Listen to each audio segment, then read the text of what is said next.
नमस्कार, बहुत स्वागत है आपका। आपके साथ मैं हूं विवेक।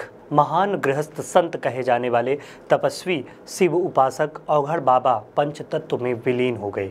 प्रयागराज के गंगा तट पर पूज्य बाबा जी को मुखाग्नि दी गई।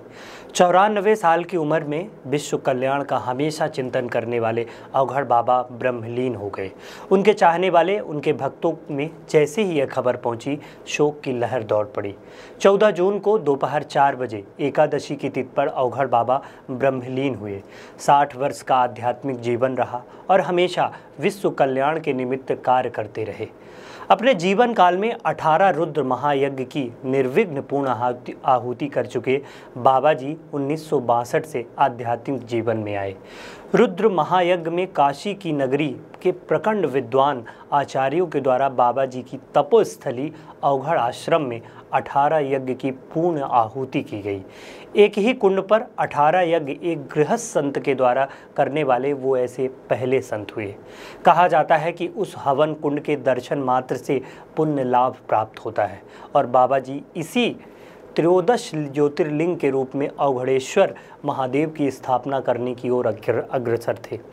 बाबा जी के सानिध्य में आयोजित तमाम व्यक्तियों में लाखों की तादाद में लोग उपस्थित होते थे और उस यज्ञ का पुण्य लाभ आशीर्वाद प्राप्त करते थे, जिसमें आम क्षेत्र जनों के साथ साथ राष्ट्रीय स्तर व प्रदेश स्तर की हस्तियां भी शामिल होती थी।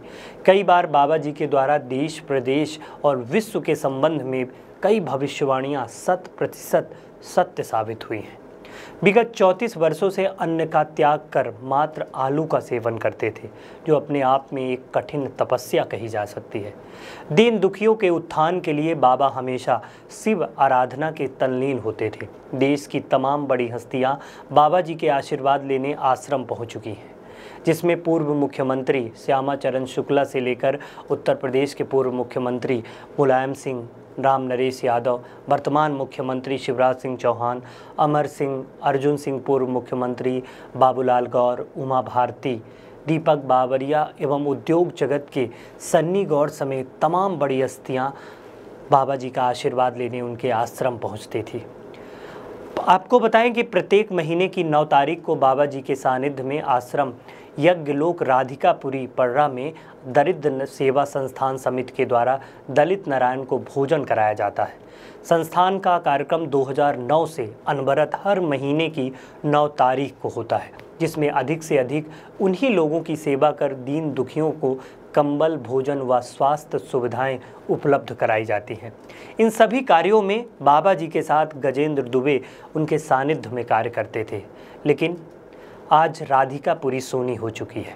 भौतिक रूप से क्षणभंगुर बाबा जी का मानव जीवन ब्रह्मलीन हो चुका है।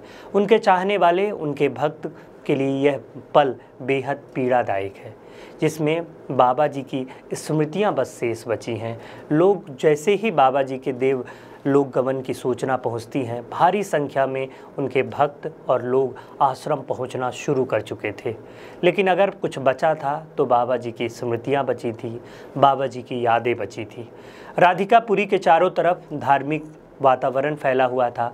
बाबा जी का भक्ति का प्रभाव कुछ ऐसा था कि दूर दराज से लोग हों, चाहे आम लोग हों, चाहे खास लोग हों, आशीर्वाद लेने आश्रम की ओर रुख करते थे।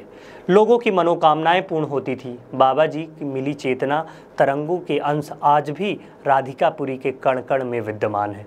मौजूद लोगों ने कहा कि दिल को यकीन नहीं हो रहा कि बाबा जी हम सबके बीच नहीं हैं, परंतु सत्य है, स्वीकार तो करना पड़ेगा।